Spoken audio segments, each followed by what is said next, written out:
छोटी डायरी के पहले पन्ने पर जो लिखा था उसे पढ़कर विहान की आंखें फैल गई थी। वो बुदबुदाया, कालवेद, क्या ये इतनी खतरनाक है? अगले पन्ने को पलटते ही विहान को कुछ ऐसा रहस्य पता चलने वाला था जो शायद उसकी जिंदगी बदल सकता था। उसने सांस रोककर पढ़ना शुरू किया। कालवेद, समुद्र मंथन से निकले विष से बनी यह किताब, जिसके विष को अपनाकर समय को अपनी मुट्ठी में किया जा सकता है। 4 वेदों, ऋग्वेद, यजुर्वेद, सामवेद और अर्थवेद के बाद ये 5वां वेद न तो मोक्ष की राह दिखाता है, न धर्म का उपदेश देता है।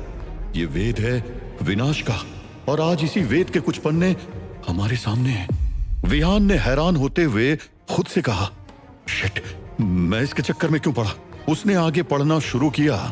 हमने इन पन्नों को लाकर बहुत बड़ी गलती कर दी थी।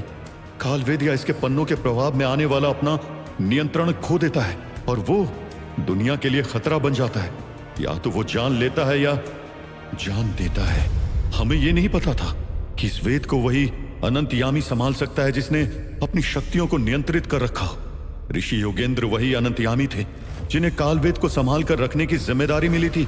हिमालय की चोटी की मायावी गुफा में छुपाने से पहले उन्होंने कालवेद को अपने ही महल के तहखाने में छिपा कर रखा था। ऋषि योगेंद्र हर महीने की अमावस्या की काली रात को उस तहखाने में जाते हैं और कालवेद पर गंगा जल का छिड़काव करते हैं। यह गंगा जल उस कालवेद की शक्तियों को बाहर नहीं आने देता था।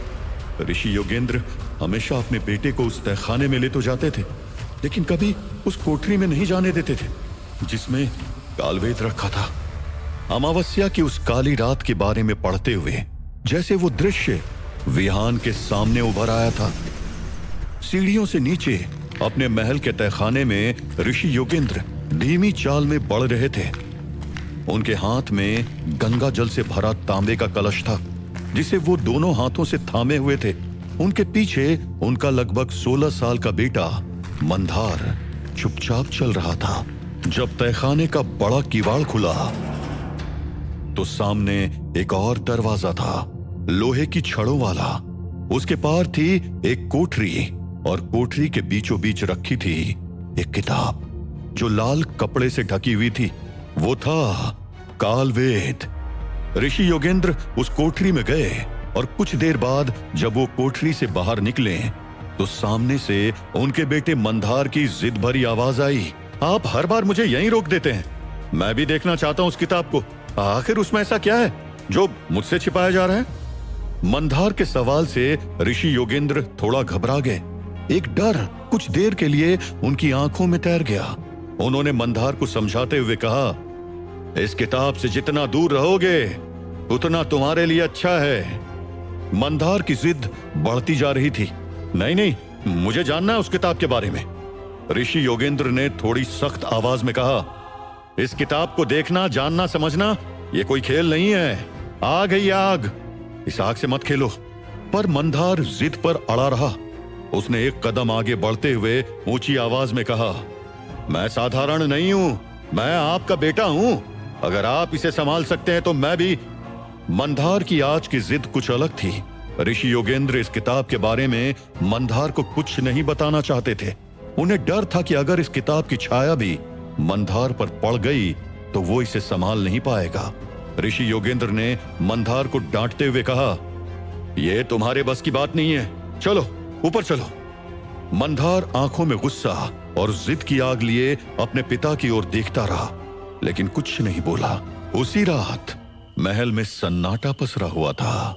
ऋषि योगेंद्र अपने ध्यान में लीन थे, पर उनकी पत्नी रुक्मणी अपने बेटे के गुस्से को लेकर बेचैन थी।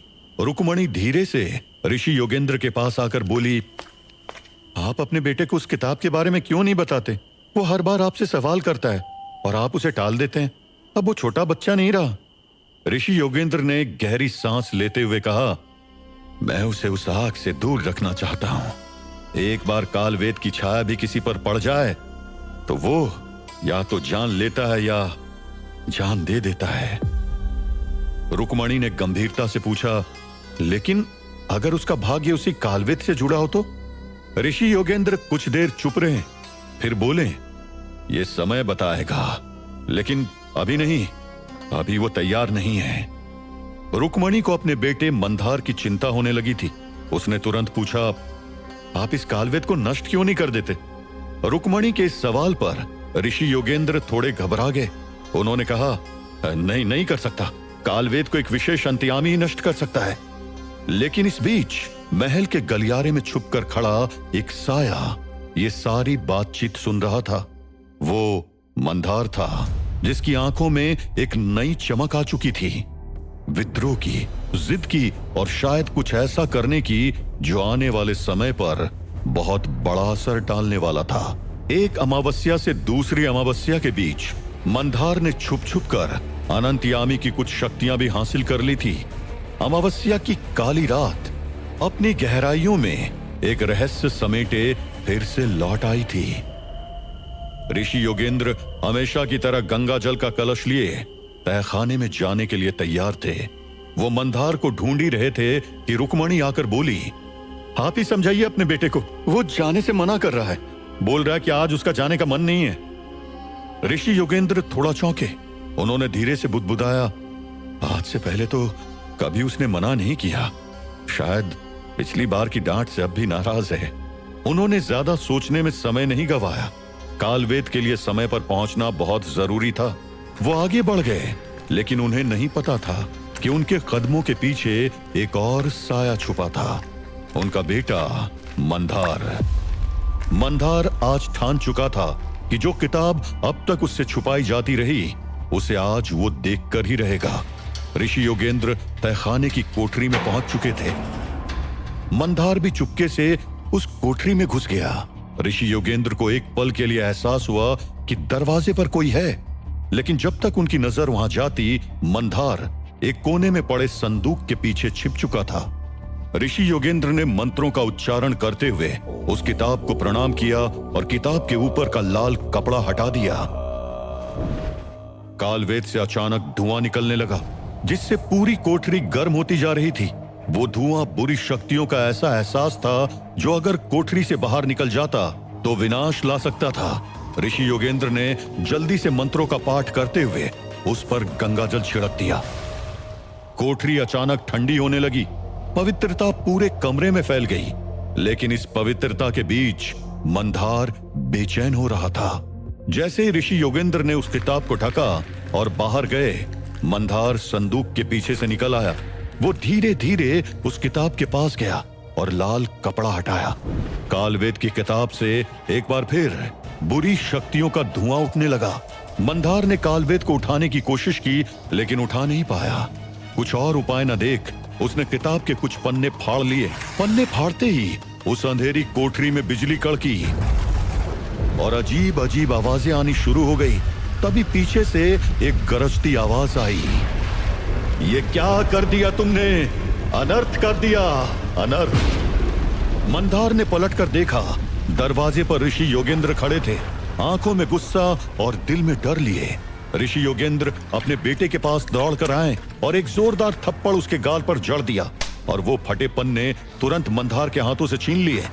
क्या समझ रखा इस किताब को? ये कोई खेल नहीं है, तूने विष को जगा दिया है। ऋषि योगेंद्र ने तुरंत उन पन्नों को उसी कालवेद के नीचे की जमीन को खोदकर उसमें दफना दिया और पूरे कमरे में गंगा जल छिड़ककर उस कमरे के माहौल में पवित्रता को भर दिया और किताब को फिर से ढक दिया। सब कुछ देख रहे मंदार की आंखों में अब मासूमियत नहीं थी, उसमें एक बुरी इच्छा झलक रही थी। मंदार की नजरें बता रही थी कि कालवेद ने अपना असर उस पर छोड़ दिया था। उसकी मुस्कान आने वाले खतरे का संकेत दे रही थी। अगली सुबह जब ऋषि योगेंद्र पूजा घर की ओर बढ़ रहे थे, तो उन्होंने पूजा घर की एक दीवार के पास खून के कुछ धब्बे देखे। उन धब्बों का पीछा करते हुए जब वो पीछे पहुंचे, तो देखा मंदार एक खरगोश को मारकर उसका कच्चा मांस खा रहा था। ऋषि योगेंद्र को जैसे उल्टी आने लगी, वो वहां से दौड़ते हुए भाग निकले। मंदार की आंखों में एक शैतानी चमक थी और वो बुदबुदा रहा था, मैं मंदार इस किताब को पाकर रहूंगा और सर्वशक्तिमान बनूंगा। ऋषि योगेंद्र ने मंदार को समझाने की आखिरी कोशिश की। अब भी रुक जा मंदार, इस रास्ते से लौट चल। मंदार ने उनकी ओर देखा और सीढ़ियों से उन्हें धक्का दे दिया। आप मेरे रास्ते में मत आइए, वरना आपको पछताना पड़ेगा। ऋषि योगेंद्र को अब केवल एक ही चिंता खाए जा रही थी, इस किताब को सुरक्षित रखने की। उन्होंने तुरंत निर्णय लिया और मंदार को एक कमरे में कैद कर दिया। अगली सुबह सूर्योदय से पहले ही ऋषि योगेंद्र कालवेद की किताब को लेकर हिमालय की कंचनजंगा की चोटी की ओर चल पड़े। उन्होंने कालवेद के फटे पन्नों को उसी तहखाने की कोठरी के जमीन के नीचे छोड़ दिया, क्योंकि किताब से अलग हो जाने की वजह से वो पन्ने अब अशुभ हो गए थे और उन पन्नों को कहीं और नहीं ले जाया जा सकता था, वरना विनाश की शुरुआत हो सकती थी। ऋषि योगेंद्र 3 दिन और 3 रात की कठिन यात्रा के बाद कंचनजंगा की चोटी के पास पहुंचे। वहां पहुंचकर उन्होंने अपनी दिव्य शक्तियों का उपयोग किया और एक मंत्र का उच्चारण करते हुए कहा, हे महादेव, आपके विश्व की इस किताब की रक्षा करना मेरा कर्तव्य है। मैं इसे ऐसे स्थान पर रखना चाहता हूं जहां केवल वही पहुंच सके जिसे आप चुनेंगे। मंत्र पूरा होते ही पहाड़ के एक हिस्से में एक दरवाजा खुल गया, एक मायावी गुफा का द्वार। ऋषि योगेंद्र ने कालवेद की किताब को उस गुफा में ले जाकर रख दिया। फिर उन्होंने एक और मंत्र का जाप किया, जिससे गुफा का दरवाजा फिर से अदृश्य हो गया। उन्होंने मुस्कुराते हुए कहा, अब ये गुफा केवल उस अनंत यामी के लिए खुलेगी जिसे इस किताब को नष्ट करने के लिए चुना गया है। ऋषि योगेंद्र ने उस गुफा वाली जगह को प्रणाम करते हुए आकाश की तरफ देखा और कहा, हे महादेव, मुझे पता है कि आप इस कालवेद के रखवाले को सही समय पर सही जगह पर पहुंचाकर मंदार के विनाश से दुनिया को बचा लेंगे। इधर मंदार को महीनों तक भूखा रखा गया। जंजीरों में जकड़ा हुआ मंदार एक हैवान में बदल गया था। उसकी बुरी शक्तियां भी बढ़ती जा रही थी। उसकी चीखें, उसकी गुर्राहट अब महल में गूंजती रहती। रुक्मणी अपने बेटे की ऐसी हालत देख नहीं पा रही थी। एक रात वो चुपचाप खाने का थाल लेकर उसके कमरे में गई। जैसे उसने जंजीरें खोलनी चाही, पीछे से ऋषि योगेंद्र की आवाज आई, जब मैंने मना किया है तो उसे खाना देने की क्या जरूरत है? रुक्मणी गुस्से में फट पड़ी। कैसे पिता हैं आप? कोई बाप अपने बेटे को इस तरह जानवर बना देता है क्या? ऋषि योगेंद्र ने गुस्से में कहा, अब ये हमारा बेटा नहीं है, एक दैत्य है। वो इंसान नहीं रहा, ये तुम्हें भी मार देगा रुक्मणी। चेतावनी देकर ऋषि योगेंद्र वहां से निकल गए, लेकिन रुक्मणी की ममता नहीं मानी। रुक्मणी ने मंदार की जंजीरें खोल दी। मंदार एक पल शांत रहा, लेकिन अगले ही पल उसने रुक्मणी की गर्दन पकड़ ली और एक झटके में मरोड़ दी। मंदार की आंखों में हैवानियत चमक रही थी। 1925 के विहान दीक्षित की उस डायरी को पढ़ते हुए 2025 का विहान शुक्ला सिहर गया था। जैसे जैसे वो आगे पढ़ता जा रहा था, रहस्य की एक नई परत उसके सामने खुलती जा रही थी। विहान को उस डायरी से पता चला कि जब ऋषि योगेंद्र कालवेद को हिमालय की चोटी पर छुपाकर वापस आए, तब मंदार ने उन्हें भी मार दिया। लेकिन कालवेद का रहस्य ही बना रहा। अब विहान डायरी के आखिरी हिस्से पर था, जिसमें एक पैराग्राफ को हाईलाइट करके लिखा गया था, मैंने आज उस किताब के रक्षक को डिकोड कर लिया। ये वही है जिसे महादेव द्वारा चुना गया, और वो रखवाला उनकी माया से एक सदी से दूसरी सदी में पहुंचेगा। इतना पढ़ते ही विहान घबराते हुए बड़बड़ाया, एक सदी से दूसरी सदी में? मैं ही तो आया हूं 2025 से 1925 में, यानी एक सदी से दूसरी सदी में आया हूं। विहान घबरा गया था। तो क्या मैं ही हूं कालवेद का वो रक्षक? नहीं, ये नहीं हो सकता। विहान अब ये बात समझ चुका था कि वही उस किताब के लिए चुना गया था, लेकिन वो इस सच को स्वीकार नहीं करना चाहता था। विहान की दिल की धड़कनें तेज हो गई थी। क्या विहान ही है उस कालवेद का रक्षक? क्या मंदार विहान तक पहुंच पाएगा? क्या है 1925 के विहान की मौत का राज? जानने के लिए सुनिए इस रोमांचक कहानी का अगला एपिसोड सिर्फ और सिर्फ पॉकेट एफएम पर।